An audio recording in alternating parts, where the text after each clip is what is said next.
Welcome to episode 2 of the Arc-Aholics, a podcast where we discuss Arc Raiders and various related topics within the extraction shooter space. Thank you for your feedback we received in our last episode, and please keep it coming. All content creator guests will have their channels and other related socials linked in the description below, and I encourage you to check them all out. Feel free to enjoy the mid-gameplay or leave us running in the background. Hope you enjoy. Much like the jump between Tech Test 1 and Tech Test 2, the Arc Raiders podcast has grown immensely for episode 2. We have 3 Raiders returning from last week. First is our extraction shooter specialist, Gecko, from the YouTube channel, The Gecko Frontier. Gecko, can you say hello? Heyo. Second is our light main, Luve, from the YouTube channel, It's Luve. Luve, can you do the same? Hello, hello. And just checking, you're still a light main in the finals? Still different. That's right. All right.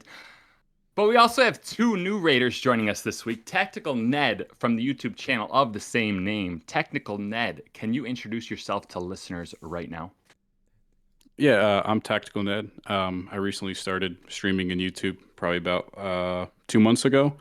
And I mainly do like informative content, stuff like that, and guides. And I absolutely love Arc Raiders. Awesome. That's what we're here for. And I do have a goofy question for you. It's Saving Private Ryan or The Thin Red Line? Tactical Ned, hit me with the answer. Private Ryan. All right. I'll allow it. I'll allow it. Slightly the wrong answer, but they're both good movies. All right. And last but not least is a man from 17 hours into the future, the world's #1 Embark Studios content creator, Rockhoundblack. Rockhoundblack, can you tell us what you're all about and then answer a silly question afterwards? Absolutely. Firstly, that's quite a setup of an introduction. But I've been creating content on YouTube since 2018. I've been following Embark Studios since 2019, which kind of makes me the sort of longest term content creator focusing on Arc Raiders. And these days I still make YouTube videos about Embark's games, both of them, the finals and Arc Raiders. And I've recently started doing some streaming as well. Based down here in New Zealand, and not that it matters, but I'm middle-aged as well, so not quite as fast on the old sweaty play as I used to be. No, I hear you. I'm the same way. I just turned 40 last week, so I'm with you. All right, my silly question for you is this. The Flight of the Conchords was a formative comedy for me when I was in college. My question for you, Rockhoundblack, is explain what makes New Zealand comedy unique. Can you identify what makes it unique?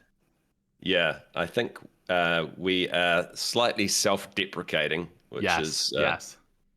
And there's a slight English aspect to that, but then I think we just know that we're a bit different from everybody and are willing to accept that. That's probably one of the main differences. Awesome. That was the correct answer for sure. That's such a great TV show that everyone should check out. Oh, so good. I actually saw those guys live as well, and they are amazing live. Oh, wow. Are they really? They just do all their songs? Yep, they do all their songs. Yeah, just mostly songs. So right. with the odd sort of chat in between, but yeah, they're very funny. Dude, I love those guys. All right, let's start talking about Arc Raiders, shall we? Question number 1, we're going to go to TacticalNed first. What was your introduction to the extraction genre, and how many titles in it have you put hours into? So my introduction into the genre would be Tarkov. And overall, throughout the whole genre, I think I've probably only put in about 800 to 1,000. Oh, that's it? Only. Yeah. And with Tarkov, right off the beginning, for probably the first 20, 30 hours, I pretty much just banged my head against a wall to learn everything. And then I ran into a group of guys that they played it daily, and then they taught me the rest. So my introduction to the genre was brute force. So did you just bump into him in a match? And yes. A VoIP with him? Oh, nice. Yep, nice. That's it. And then I still talk to them to this day. Oh, that's hilarious. And that was back in 2020. Yeah, 2020. Oh, that's interesting. And have you played any other games in the genre, or just Tarkov? Oh, yes. Arc Raiders, obviously. Active Matter, which is currently in closed beta testing. Incursion Red River. Gray Zone, when it was an extraction shooter. And then a couple other small ones. Okay. All right. So I'm going to classify you up there with Gecko as like you know the genre better than I think. Me and Luve don't have a ton of hours into the genre. We're interested in it, obviously, but Yeah, not as well as Gecko. He's a veteran compared to me. Gecko's the vet. That's right. All right. Rockhoundblack. Same question. What was your introduction to the genre, and what have you kind of explored in the genre? Yeah, I've only had a small exploration into extraction shooters. Tarkov, again, was the first one. And I actually bought the Edge of Darkness edition thinking I was going to play it a lot. And I was going to play it a lot with my buddies that are based in the States. And then Battlestate Games, in their infinite wisdom, put a ping restriction. So I couldn't actually play with them at all because every time I went into a server, I got kicked off the server. So, and I really only wanted to play it with them. I didn't want to do solo missions or anything like that. So, yeah, I didn't really get to explore Tarkov as much as I wanted to. I've played Grey Zone a little bit recently just to kind of check it out and do some comparisons. And then what's the other one that's sort of come out recently that's in a similar vein? The name of it just slips my mind. Breakout Infinite? Yeah, that's the one, Arena Breakout Infinite. Yeah, so I played that just for a couple of rounds as well to kind of check it out. But overall, I would say a pretty limited amount of time spent in extraction shooters. Fun fact about ABI, the only time I've played that was when it came out on mobile. I've never actually played the PC version. That's hilarious. That one's controversial because I think there's like pay-to-win mechanics in that, right? Which is exactly why I haven't played it on PC. I've heard it's not as bad as I'm told, or at least not anymore, but I haven't decided to try it. Right. Okay. I put out a video on it, and we can probably discuss it, the pay-to-win mechanics on that one at some other point. But yeah, it's basically, Tarkov for free and has friendly indicators. So if someone's, I think, Tarkov curious, that's probably something I'd recommend downloading at least for like half an hour to kind of see if you like a taste of it. And if you do, and then at that point, you might want to consider Tarkov. Okay. All right, so we've established everyone's bona fides that we are all at least a little bit interested in Arc Raiders. Therefore, everyone's welcome to continue with the podcast here. You've passed the test. I'm excited. Yes. All right, blood in, blood All out. right. This is where we jump you in now. All right, Luve, let me hit you with the next question. So the last month has been nothing but effusive praise with Arc Raiders, which is getting me a little bit sick. Everyone except for Jared Petty from IGN. I was interested if you could identify a potential Achilles heel for Arc Raiders. Is there anything about the game you feel like, people aren't talking about this negative aspect? How come people aren't focusing on this? I always like to hear like the devil's advocate position for anything. No, Does something come to your mind? It does, and I'm sure Rockhound can also comment on this. Being someone who's loved the finals, who's put close to 1,000 hours into the finals, and who's someone who works in marketing, I wish more people would know about this. I think it seems really popular in the space that we're in right now, like the finals does to me. But I think marketing has been the Achilles heel of Embark for a while. You have a great game, a great loop. People are loving it, short of IGN. But I think just getting the knowledge out there and getting people into the game is going to be their hardest speed bump. Who agrees with that? Does anyone here agree with that? Yeah, I think that's a fair assessment. I would say though that it appears that Embark have improved significantly on the level of marketing that they're putting into Arc Raiders currently. Yeah, than they they're did definitely learned prior to the finals coming out. Yeah, and that's the main thing I see too is like hype. Mostly, we need more. Let me hit back on that though. So that game it just came out. It's called Repo. It's like a social. I don't even know how to describe the genre. It's like Lethal Company, but it's called Repo. It like blew up on Steam maybe a month ago. Are you guys familiar with that game? Yep. Now, from my understanding, that game not actually, but anyway. All right, but it did crazy numbers on Steam. It's like some kind of an indie game. Looks like it was made by less than 10 people. It came out of nowhere, right? I feel like multiplayer games almost don't even need marketing. Is that a crazy statement when I'm saying that? And let's go to TacticalNed. Is it crazy to say that these games don't even need that much marketing? Like, you need to be good, obviously, but I don't know if you need like Super Bowl commercials and billboards up throughout the world. I think it depends on how good and how original the game actually is and what creators actually do get their hands on it and spread the word about it. With Repo is you didn't really get a major creator on it for a few weeks after it blew up, but the creators and people that were showing stuff, it was all just hilarious and good fun, and people were just instantly drawn to it. Yes. Yeah, you gotta be fun to watch, right? Exactly, Like yeah. you gotta be a Twitch game. And even Arc Raiders has that too. I mean, Arc Raiders has blown up even without their big publicity. Right. Like others have said, they could do better at it, and they are. Because like the finals, I knew nothing about the finals until like the day it dropped. Other than that, I knew nothing about it. With Yeah. Arc Raiders, I've known about it for a little bit, but I didn't really know a ton about it until this recent playtest, when somebody in another Discord told me about the playtest that was coming up. So I applied for it, got in, and the amount of creators that were creating content that weren't getting paid and actually loving it, I think is what really is skyrocketing it. Is you have all these big YouTubers and streamers not getting paid saying how good it is. And that Yeah. to me means a lot more than someone that's getting paid, Yeah. even to say the littlest good thing about it. It's a lot like Schedule One when it blew up. You had all the biggest names Yeah, playing that exactly. for fun, but at that same time, how many games like Schedule One came out last month that didn't do that? So I think it's also like a lottery a little tiny bit. Schedule A little One, bit. I actually watched that blow up. It was like the second or third video. That one really funny guy with the glasses that posted about it. He was like one of the first ones to play it.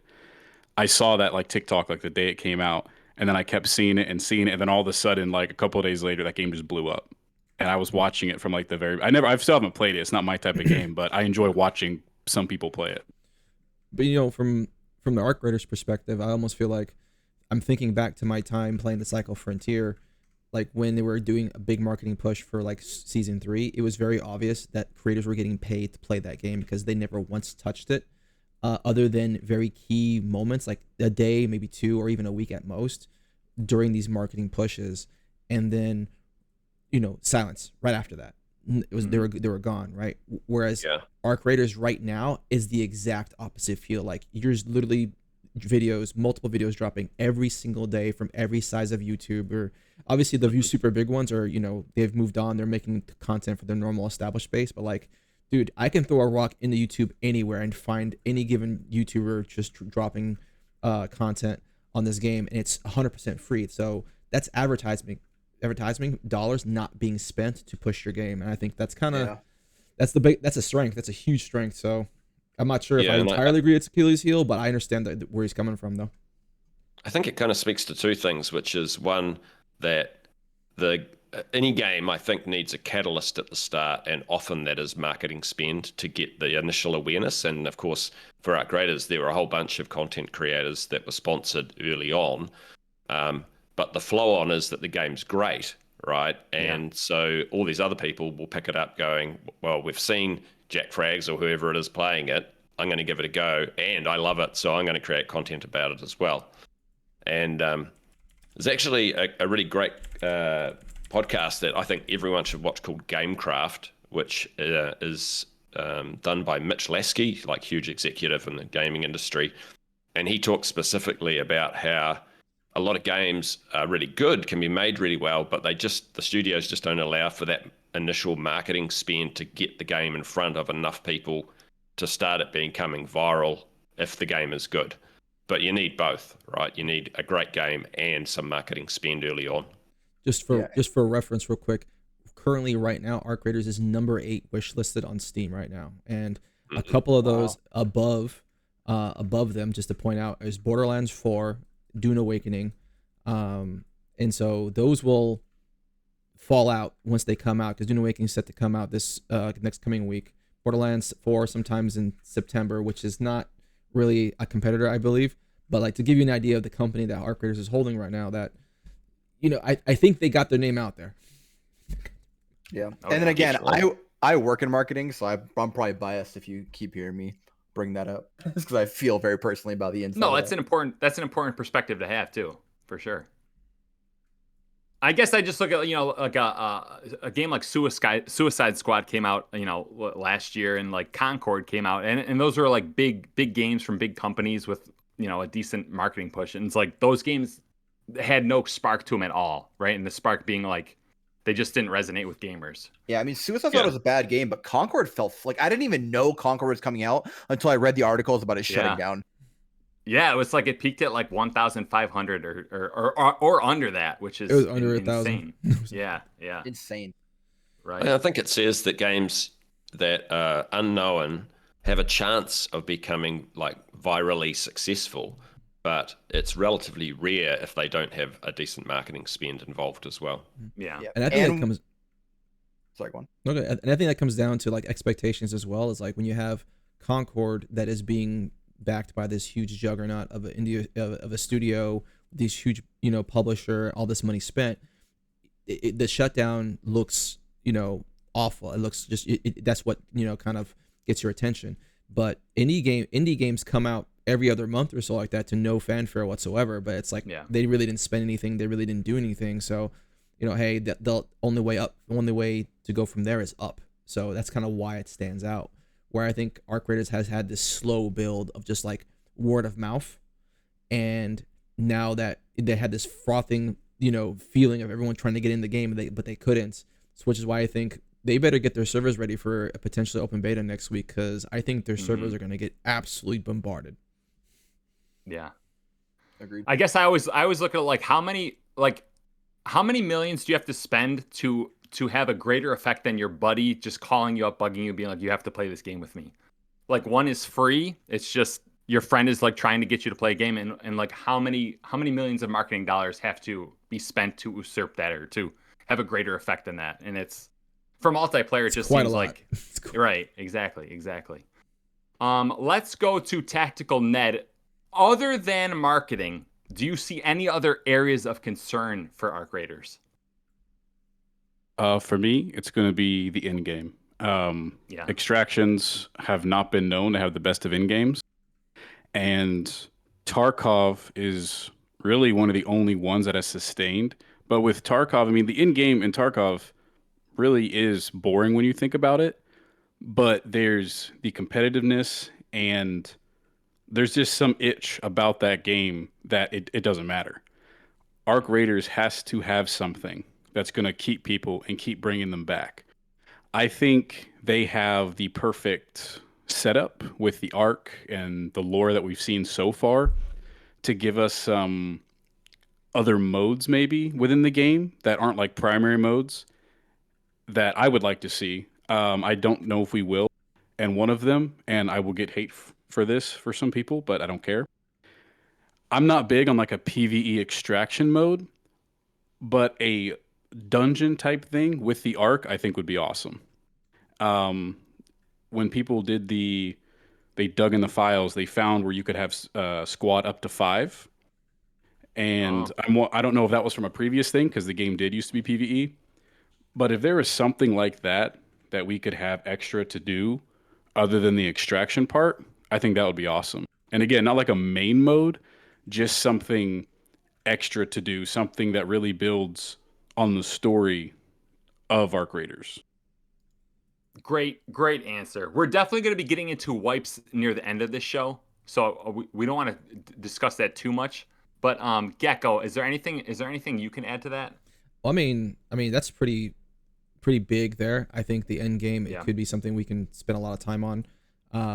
The thing is, the way I would put it is it doesn't necessarily have to be an exclusive mode, right? And so like I fully agree there needs to be something extra, and I think because wipes have been such a crutch that other extraction shooters have used, not having it is kind of the abnormality. And I think it's a serious question to ask as to what the end game will look like without wipes, because for those who don't know, who haven't had to spend a lot of time in extraction shooters, that the inevitability of gear saturation or gear inflation will happen over a long enough timeline. It doesn't take long for the average player to start having enough in their stash to where loss is no longer a fear. And as soon as you don't have a gear fear, as soon as you don't have that level of tension in there, the main point of the game goes away.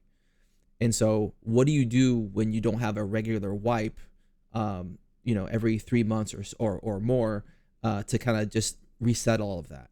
And the reason why I think Arc Raiders and Embark is going to try to explore what that looks like, because from outside the genre, wipes are just no go. Like anyone here, I believe I can fair to say that everyone here is super enthusiastic about Arc. If they suddenly announced, hey, we're going to have wipes every 3 months or every 4 months, our enthusiasm would not drop one iota. I think that's probably fair to say about this group. Correct, yeah. But for a new player in the genre that they're trying to attract, saying, hey, this genre that's really hard, that's kind of hard to get into, that we're trying our best to attract you to, yeah, we're going to reset your progress every 3 months. That's kind of a no-go for a lot of people that they're trying to attract. And so they have to find a way around it. And as TacticalNed pointed out, is that you have to find a way to keep people coming back even when they've been at it for 2-3 months. It doesn't necessarily have to be PvE only, but I think you can definitely lean into that. I envision a situation in which you have 5-man groups tackling a really dangerous situation in which one queen is the least of your problems, right? And that, to me, big game hunting type situations like that will definitely draw in a lot of players over and over again, especially when you're going to be losing a lot of your gear trying to attempt these challenges. Yes. Yeah. Yeah, Gecko, I think what you were saying about us all being, committed to the game, even if they had mandatory wipes, I would be, but I would be really disappointed if that's the path that they took. I would be too. I think Embark are way more capable than just coming up with mandatory wipes as being a solution. One thing that did get talked about was when Clean was streaming, and the design director, Shy or Virgil, from Embark Studios, he played with Clean for about 3 hours, and there was sort of a bunch of questions that were asked during that. And one of the things they kind of touched on was stash size. And he kind of hinted that they might use some control around stash size as a way of sort of lessening the need for a wipe, so that if the stash is kept relatively small, then the distance between being a gear rich player and a gear poor player becomes a lot smaller. And so you can go from being rich to poor pretty quickly. And so in a way that's kind of a wipe in itself. And you didn't give much more info than that, but it sounds like they're thinking about that as being part of it. I think a multi-pronged solution is definitely the way to go, because like if you say that by itself would be enough, if you say a voluntarily wipe system with like prestiging things like that would be enough. Like those two things together wouldn't even be a drop in the bucket. But like all of the things combined in the aggregate, I think would be a good way of looking at it. I think back to my time playing the cycle is like I would see the top 1% of players, they'd have like rows and rows and rows of like the most exotic stuff in the game. It's like it didn't really matter. A rich player would basically have their slots full of actual usable purple and higher tier gear, whereas a poor player, half of their stuff would be like materials. So that's really would be the difference, I think. But ultimately, those materials are there to build the same things anyway. So eventually, my stash will just be full of gear as opposed to just full of materials, and so it doesn't really change it. But like if that's one of the things they add to it, certainly I can see it. I think there's certainly scope for them to have a lot of narrative-based things that can come into it as well, so that the maps potentially have some dynamics that change to them over the course of whether it's they're calling them seasons or whatever period it is, and so people can start to focus on those narrative changes and what it means to gameplay, rather than just the fact they want to build up a massive stash. 100%.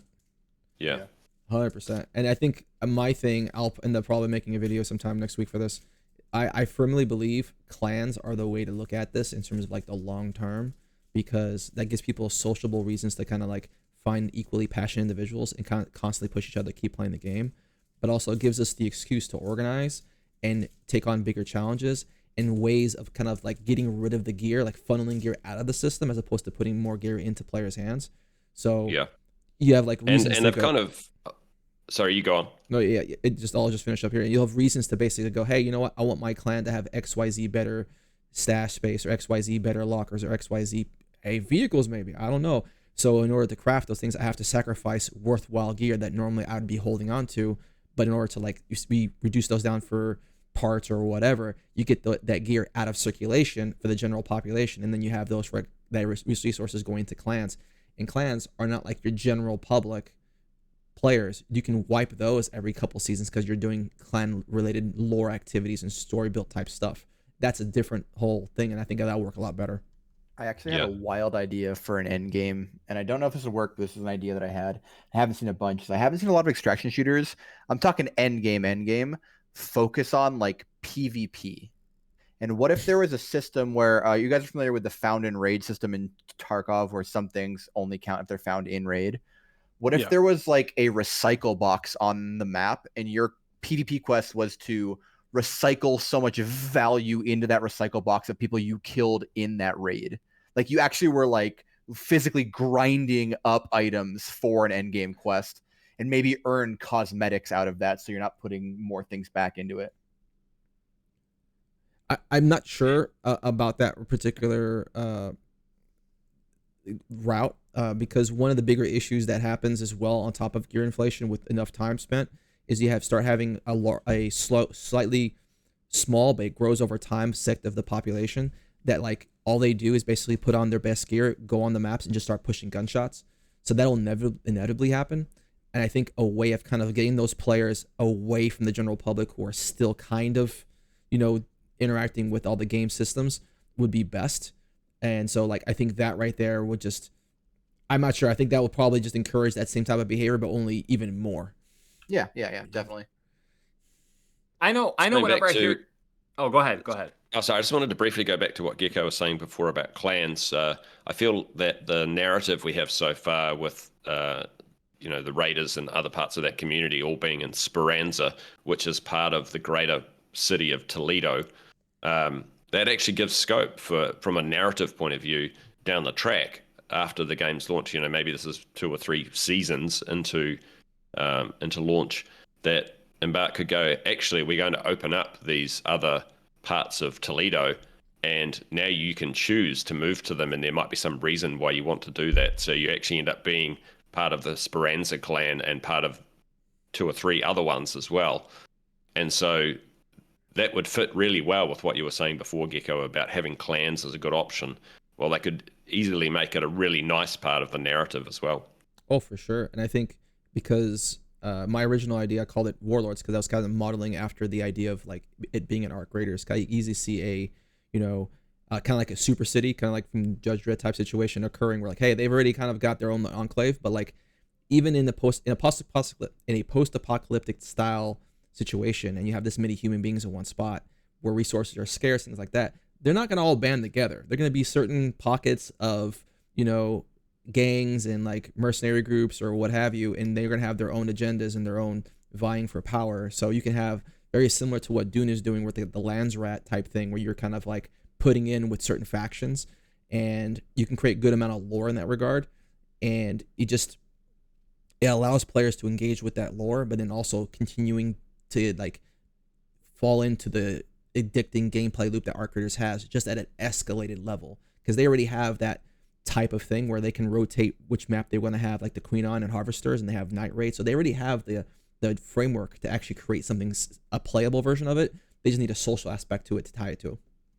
Yeah, and I think given how accessible they're aiming to make the game, it would also need to somehow incorporate it that if your buddy suddenly buys the game for the first time and you're part of Speranza or part of another clan, but they're part of Speranza, that you can still play together without that affecting, Yeah, Gray Zone had that problem real bad. Oh yeah, Gray Zone needs to fix that problem. Yeah. It's a huge deal because I will have different players from different communities, and they're like, oh, what faction are you in? And it's like, if we're all in separate factions, we might as well know each other at that point playing this game. And it's just, they need to absolutely have something where it kind of, you can do missions, be like the Cycle Frontier, where there's different factions and you do missions for certain factions. There's just benefits to doing missions for that faction. So like, but it doesn't hold you to that faction, Yeah, agreed.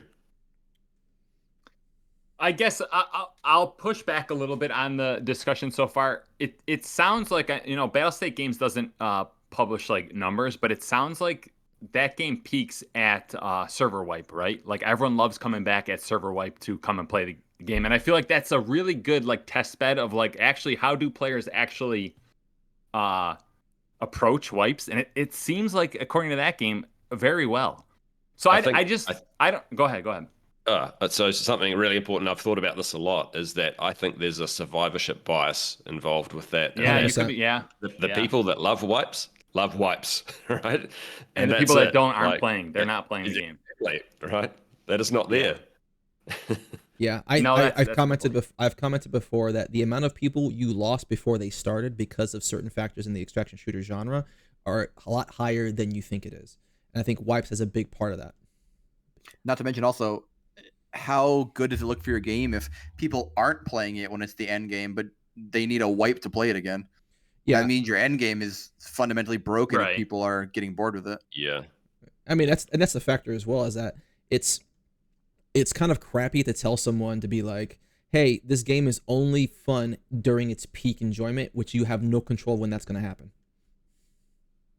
And I'm not saying only Yeah, fun, exactly. because it can Yeah. all be fun. Like I played Cycle Frontier. I enjoyed the beginning of a wipe just like any other Tarkov player. I really enjoyed it. Right? It's kind of like release day all over again.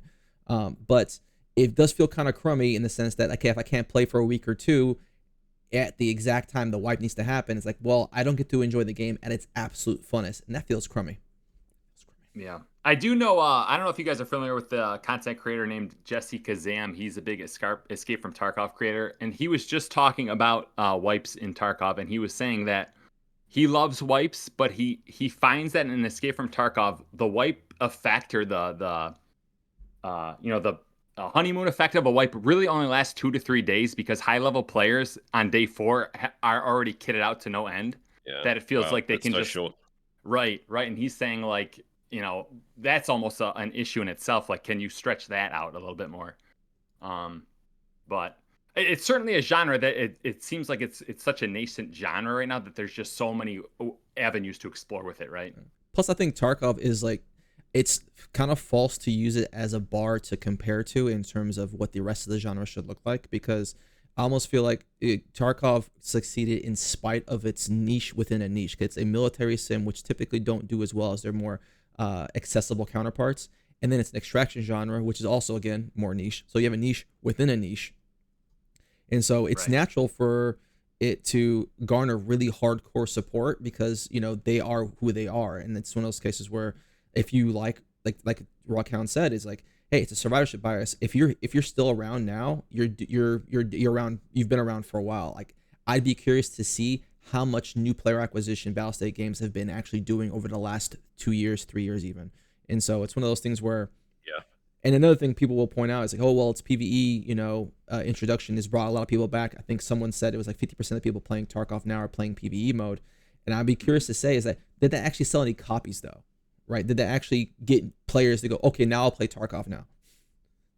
I will say, just judging from online, you do get a ton of comments, a crazy amount of comments being like, when you see people say, oh, I wish this game was still PvE, right? I think people have this romanticized idea of what the game was when it was, 2.5 years ago.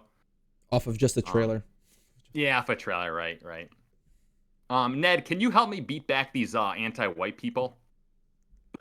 Can you support the wipe crew over here? Yeah, speed us off, so- Ned. Whoa, Come whoa, on. whoa. All right, not perfect. I'm not perfect. All right. First of all, we're going to learn how to word things properly. Okay. No, I'm just kidding. So I have an interesting take on wipes. So for me, like with Tarkov, I have never and will never complete a wipe. Now, I only have like 200 and something hours in that game. I never play fully through it. But I work 6 days a week, and I just don't have time to do that. Yeah. I don't always have time to just sit down and complete that all the time. But there are certain ones I can, but like Tarkov's not one of them. But one thing I like about the wipes is that I can get all the way through, I can complete everything, mess around with the in-game a little bit, and then I know in 2-3 months they're going to wipe again. I'm going to go play something else. I'm going to go play another game I've had my eye on that I want to play.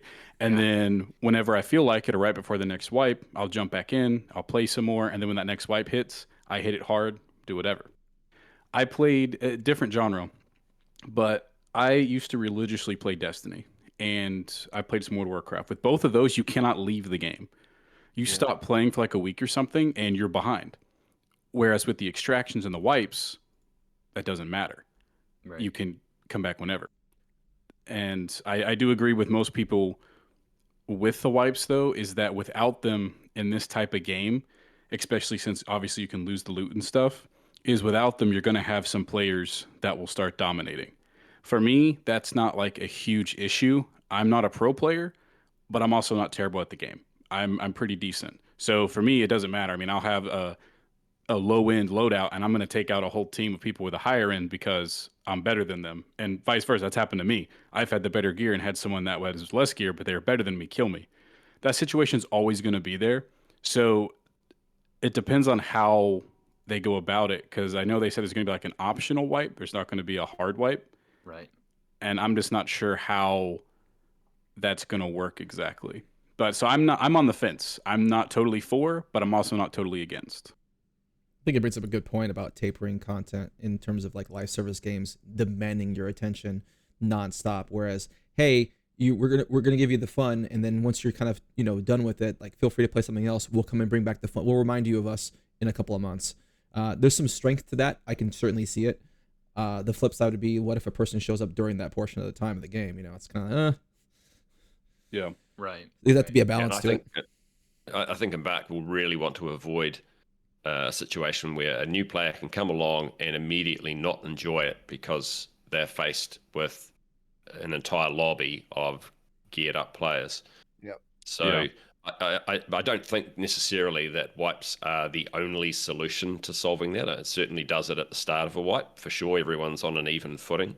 But I'm sure that there's other ways that they can come up with that a new player can jump in and go, hey, that player I just encountered was definitely geared up and I've run away from them. But now I've encountered someone else who is kind of maybe just slightly ahead of me, and that's okay. And they just need to figure out a way to make it more even across the board. It doesn't necessarily mean that everyone needs to be either fully geared up or completely wiped. I think you're dancing around that no word that a lot of StarCraft players don't like, which is matchmaking. I was just about to say, I've heard people bring up for Arc Raiders is them bringing in a skill-based matchmaking. And I'm not a fan of skill-based matchmaking because I don't always want to sweat like crazy. I used to play a ton of competitive Call of Duty and was just sweating all the time, especially when they came out with the skill-based matchmaking. And in a game where you lose everything you have when you die, I do not want to be constantly having just to be this crazy sweaty player to win all the time. But on the same point is, I also don't want to be the guy that goes in and I'm going against a bunch of chads and I'm trying to figure out what I'm doing, or I'm just not that good at the game. Right. There's to be a middle ground, and I think the Cycle Frontier tried to do something like that. Unfortunately, they never had the player base to really do it well. But you're right. It's a different kind of game. Being exactly in the same type of skill setting should not be a constant, because it's not as fun too. You don't get the Timmy's effect, and you have the Chads kind of in the same lobby, but they're all kind of sort of within arm's reach of each other, and so it becomes more flavorful that way. But you're right. You shouldn't have players that are just like the bottom 20%, bottom 30% of the players should not be fighting against the top 30%, and you could probably have a happy medium in the middle, honestly, and that could be literally be that simple. Yeah. I'm a fan of skill-based matchmaking, and it's when I hear something said like that, like calm down, everybody, calm down. It's either a situation where it's sweaty, and I think people think that means everyone is evenly matched, or there are moments when it's relaxed. And whenever someone says that, to be relaxed in the game means that on the other side of it, the opponent you're facing is not relaxed. In fact, they're getting stomped on, right? That's the only way you can have someone feeling like, hey, this is pretty easy for once, which is great, is to have someone on the other side of the fence who's going, I hate this. This is just, I'm getting punished here every time. Yeah. And I just don't think there's any way around that. I've seen lots of videos published by various content creators on Battlefield and so on saying, hey, I just want to jump in every now and then and have fun. Well, to find fun for you, it usually means that I can win easily, right? And I just don't think you can get around it. I think it's got to be even, or someone's going to be getting stomped. That's the only other solution or other I feel- side to it. I feel like once a year there's a big studio and they kind of like reveal, hey, we turned off skill-based matchmaking for 3 days and our player population plummeted because generally people don't like it. You know what I mean? Do you guys read those stories? Yeah. Yeah. I've read those articles that were was Right, it it's EA like- that put that out? I can't remember who put the. I Call thought of maybe Duty did it Activision last did. Yeah, Call of year, Duty yeah. did. Yeah.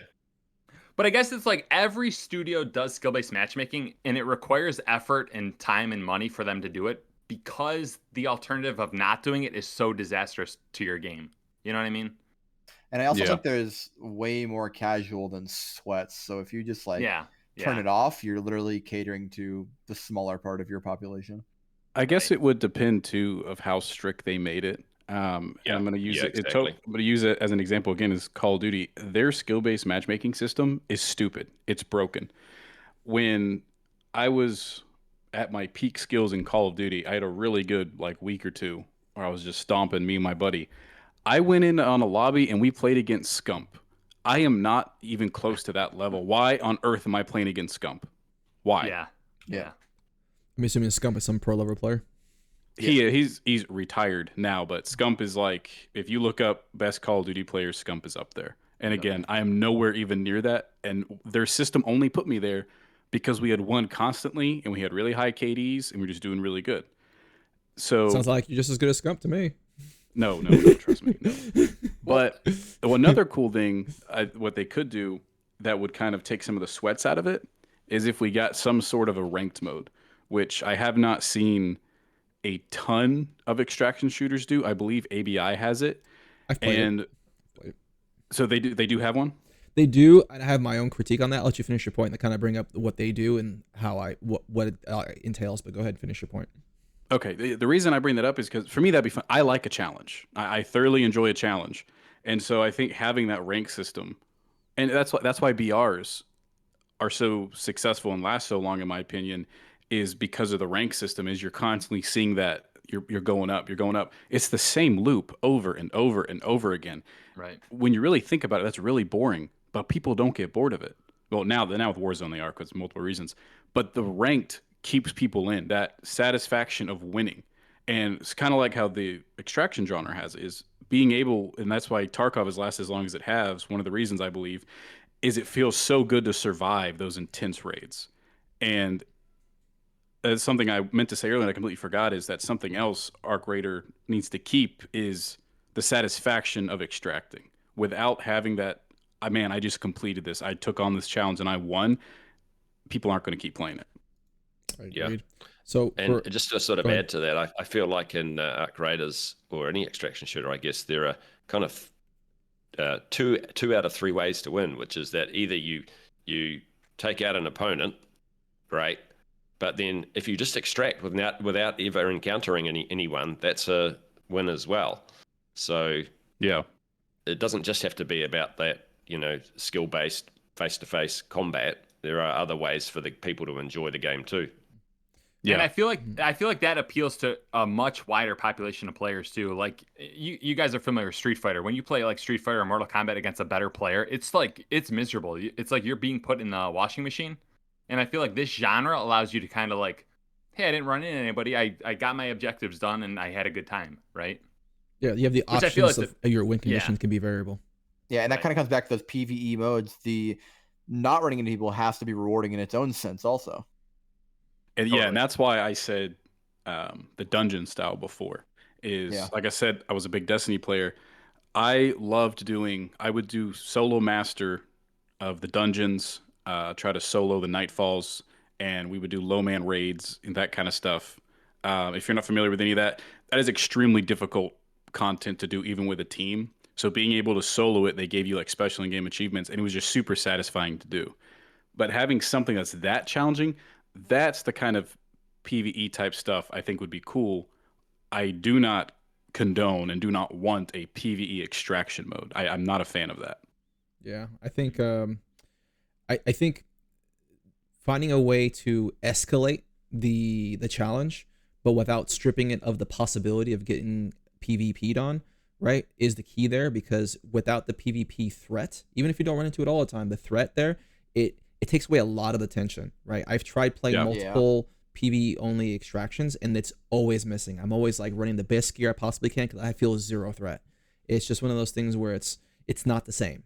And I think, again, looping back to the clan thing, I envision a situation where you and your buddies, you get all your high end gear. It's like 5 of you. You hop in your vehicle or 2. This is my dream situation here, and you go, cool. I'm gonna go on this map because right now in the timer, this is a clan battle area that we're gonna go into, and we might run into another clan doing the same thing. We may not, and we're gonna go do a harvester or 2, which we have to deal with the queen with like a pair of rocketeers and a bastion. But between all of our gear and our our vehicle grade weaponry that we may or may not have to be able to utilize, we can knock that out. Maybe we lose the vehicle in the process. Maybe we don't. Maybe we extract with it or whatever. We get it done. We get all this cool stuff. We have to spend a bunch of resources repairing everything, or we run into another player set and we have to duke it out that way. We get out. We have all that really great accelerated, increased hostility, like fun, and we did that without actually stomping on anybody else in the lobby either, in terms of like people who didn't sign up for it. So like you have the rest of the population has nothing to do with that. And so you get the benefit of using up all that gear, using up all that stuff didn't have escalated battles with other people who are also volunteering for it, and then also not bombarding the rest of the player base while doing that. And I think that's the future. Honestly, that's just my thing. The great thing is, it sounds like a lot of us have thought about this a lot. Now, I don't know how useful this conversation is, because I think in the next few weeks we will be learning about the Endgame content in Arc Raiders. The Summer Games Fest is coming up in a week, and hopefully we'll be learning a lot more about the game then, right? Hopefully, I still think it's going to be a beta. That's what I'm hoping for. I'm willing to bet good money on it. Well, Gecko just said that a lot of the downloads are they're changing the title from Tech Test 2 into beta, right? Yeah, so it doesn't sound like it's going to be a launch. I know, and I just commented on somebody saying it on Reddit, and I don't know why I'm on Reddit. Those people are stupid, but somebody mentioned it, and I said, yes, I am. I just mentioned, I think it's just going to be an open beta. I'm not getting my hopes up for a launch, and man, I got blasted for it, and they're like, oh, well, it's letting you do this and this. It's a pre-download. I have never been able to pre-download something I have not paid for, and they've already said that Arc is going to cost money. They haven't said how much, but it's going to be a paid title. It's not free. I have never in my life been able to pre-download something I don't already own. Why would I be allowed to pre-download it if it's going to cost money? That's why I think it's going to be a beta or something. And I could be wrong, and I'd be totally fine with that. But it also tracks for what they did with the finals, where they went from a closed beta or alpha to an open beta to generate hype, and that was kind of their own marketing campaign. So it tracked for what they've done before. Yeah, and that might have been what they did with the Tech Test too. And the other thing is, when you read the not the terms of service, but there was something with the terms of play or whatever, and it mentioned that if you got banned or whatever during Tech Test 2, you could not participate in the open beta. Oh, it did say that. Yeah. There's a whole section in there. That's borderline confirmation then, right? Kind of is, isn't it? There certainly hints at it strongly. Yeah. I'm sort of partway through actually making a video about this specific thing, and at the risk of spoiling what's going to be in the video, I think if you think about it from Embark's point of view, it really would make no sense for them to release the game at Summer Games Fest, because with it being a premium game, there are 2 potential things that could bring them extra income. One is to have pre-orders for a release later in the year. Yep. So they get income without the expenses of servers and so on. And 2, they could have a deluxe edition, whatever that might include. I don't know whether Embark are a large enough studio to have like scale models of the Queen or anything like that included in a I would buy the shit out of that. I would buy it right now. Exactly. It's like, well, why would they take away that when they don't have to, right? They've already said it's going to be launched this year. So they're not breaking any promises by, say, making it in Q4 or Q3 or whenever later in the year. And I think from a player-based point of view, the thing that we want to know is, when do we get to play the game next? And so if we get a date for an open beta and it's in 1 month's time, I think everyone would be pretty happy with that. Like, Oh, yeah. we know we're about to get access not that far away. And if we get a release date or a release month for later in the year, that would be pretty satisfying too. I think the worst case scenario would be if they just show a trailer and don't give us any info. 100%. Well, not to mention too is they are based in Sweden, correct? I remember that properly. Yeah, they're in Stockholm. Yeah, Sweden has like a 2-week vacation thing coming up. It's like a 2-week holiday or something. I can't remember what it's called. Yeah, it's pretty much a month. I think that kind of so maybe July. They most of the studio will take time off. yeah, so why would they release a game like this when they're about to do that? I don't think it necessarily is just locked around July. I do believe they have like a 5-week paid vacation yearly. Right. It's just that's typical for most Swedes to take it during that time. So it's It's like with Italy too. They have where my work, I deal with a lot of buying stuff from them. There's a whole like month and a half where we can't do business with them because they don't work. Like, I don't know how they rotate it, but like that business and the other businesses associated, they have paid time off for a whole month and a half. Like, they're just closed. hey, Sprons be busy sometimes, man. All right, guys, let's shift gears a little bit, shall we? I'm going to go to Luve on this one. I want Luve to pull out his crystal ball, but I want the rest of you to pull out your crystal ball too. And I want to ask you, how commercially successful do you think Arc Raiders will be? We had a brief discussion last week about the genre being, quote, inherently niche. Do you have a ceiling/floor on how well you think Arc Raiders will do? Now, before you answer, I have 4 games to kind of provide some context with. So Hunt Showdown averages 13,000 average concurrent players on Steam charts. Helldivers 2, which has sold over 12 million units, it's $40 like Arc Raiders is supposed to be. That averages around 35 average concurrent players on Steam. Escape from Tarkov numbers are a little more rare, but according to Battlestate Games, they've peaked over 200,000 concurrent players in 2020. And then water is consumed by roughly 8 billion people on Earth in 2025. So, Luve, is Arc Raiders more Hunt Showdown or is it more water? What do you see? I definitely see the potential in this being broader than Hunt Showdown, mostly because of the art style and just the way the game plays. I feel like Hunt Showdown was a little bit of a niche style to get people into. I don't know if we're going to get to a level of I just blanked the name. You just said it. The space game. Helldivers 2. Helldivers. I don't know. And it's kind of the same thing I touched on the last podcast episode, where extraction shooters are inherently complicated. Even if you water them down and make them easy and make the systems easier, when it comes to something like Helldivers 2 or a battle royale and you tell your friend to shut up, drop in, and just start shooting shit, versus I think there's a reason everyone in this call likes extraction shooters, because we're kind of tired of the Call of Duty washing machine. We like that little bit of strategy, those tense moments, the deciding which way to go, which angle, and strategizing. I don't know if the broad market is ready for that. I think people are starting to get tired of that washing machine very fast.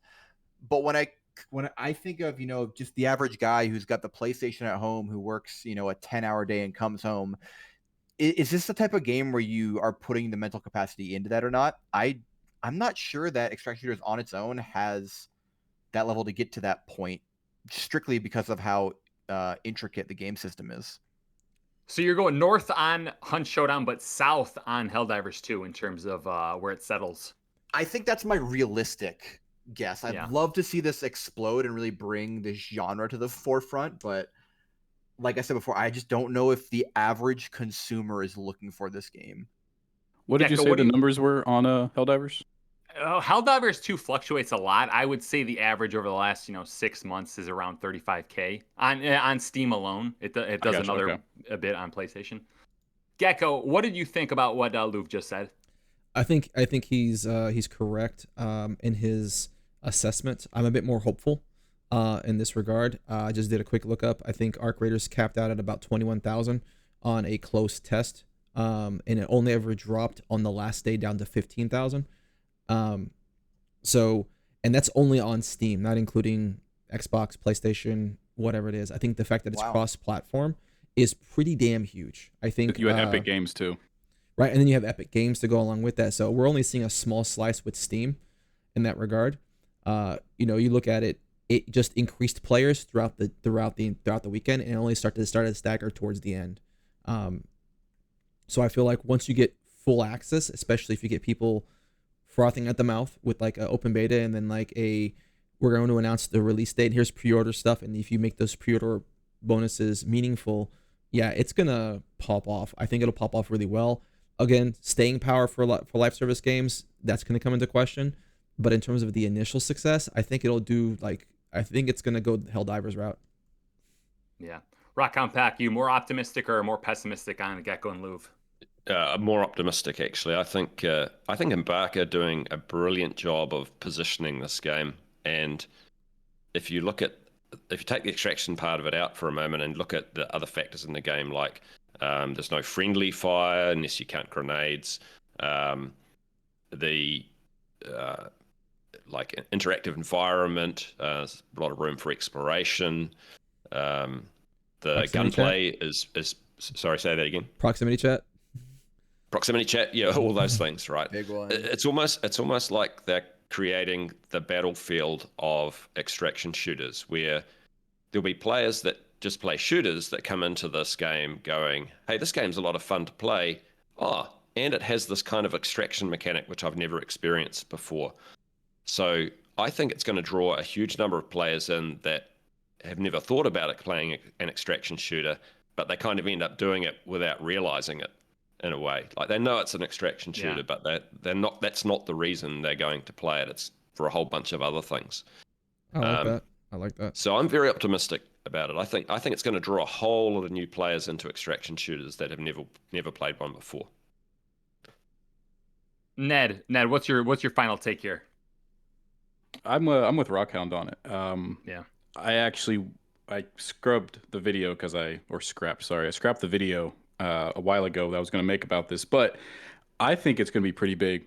First of all, it will be the first extraction shooter other than Hunt Showdown and Vigor, I think I'm pronouncing that right?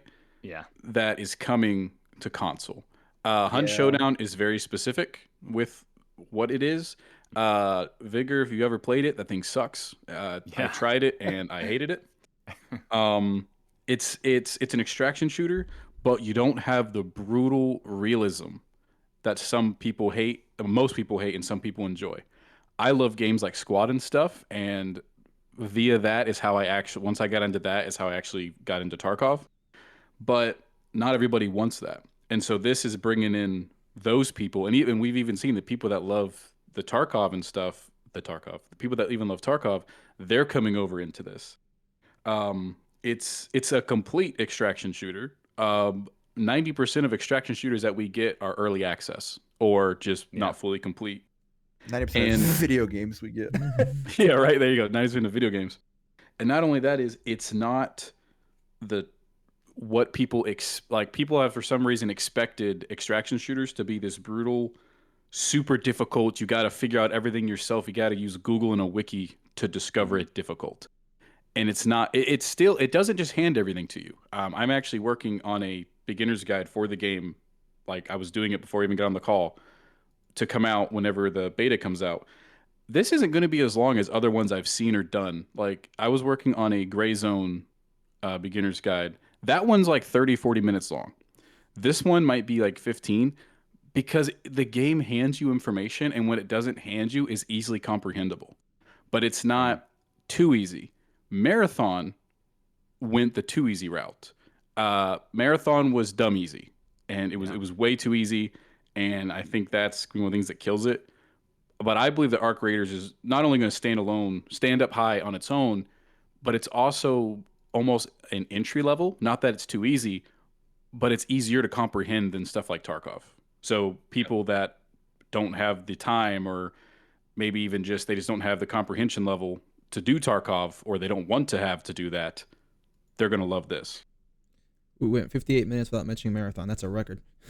Nice. Yeah, sorry. That's a record. It was just a good example. I think that was very well put. And also, just going back to something you said, isn't it like so good to see a game that is actually looking like it will release in an amazing state? Right. Yes. Right? Yeah. Breathtaking. It's uplifting. Well, and I also try to think of like what other PvP games released with this amount of like positive buzz around it. Like, I don't know if I've ever seen this type of buzz around. Probably a PvP Marvel Rivals recently that I can remember. Until we Yeah. actually played it, marathon. Well, yeah. Game. I guess so. Yeah, until we played it, right? But Until we played it. Yeah. So we'll see. I guess to finish it off here, I think GTA 6 released because it's afraid of Arc Raiders. That's kind of where I'm at right here. Yeah, Right? yeah, it shifted its shifted, release date yeah, because it of Fate got of Rock delayed. Raiders. That's what it is. I like that. Yeah, they Yeah. had to win Game of the Year, so. Yeah. All right, guys, we're approaching an hour. I say we close shop here. It was I had a good time. I don't know if you guys had a good time. Oh yeah. Yeah. Yeah, it's been great. I I'm so apologize glad- for my long-winded answers. No, I love at it when all. you got yeah. So That's we're what here. we're here for, right? Yeah. I guess, if we do this again, it'll be hopefully it's post beta and we'll have more to talk about. But I guess we'll go down the row and I guess everyone plug how they can kind of contact you. We'll start with Luve. Luve, how do people contact you? How do they check you out? YouTube, it's Luve. I make video essays. Recorded one today, hopefully coming out this month. I dropped a video 2 days ago. Check it out. It's about the state of games right now, which we kind of touched on a little bit, but had a lot of fun with you guys. Bunch of great ideas and insight into this genre. So good meeting y'all. Yeah, Rockhoundblack, say goodbye and tell everyone how we can check you out. Thanks. So you can find me on YouTube, Rockhoundblack, or on Twitch. I will be streaming more and more as we go into opportunities to play Arc Raiders, and I tend to cover things like lore, Easter eggs, some news, some tips, but lore and Easter eggs is kind of my main niche. Nice, excellent. TacticalNed, same deal. Yeah, I'm a TacticalNed on everything: YouTube, Twitch, Twitter, or X, whatever you want to call it, all of it. Like I said, you guys can find me on there. I do a lot of, like I said earlier, the guides and stuff like that. And totally feel free to send me your hate mail on my PvE thoughts on the game. But yeah, Yes. this was fun. All right. Yeah, for sure. Yeah, a lot of All fun. right. Yeah, Gecko, take us out. All right, guys. Thank you so much for being here. Thanks so much for participating in the comments. For everyone who's listening at this point, thank you so much for listening all the way till the end. It means a lot. Give your feedback in the comments. Give your love to these guys. Check out their links. I'm going to put in the description. Thanks for showing up. Peace.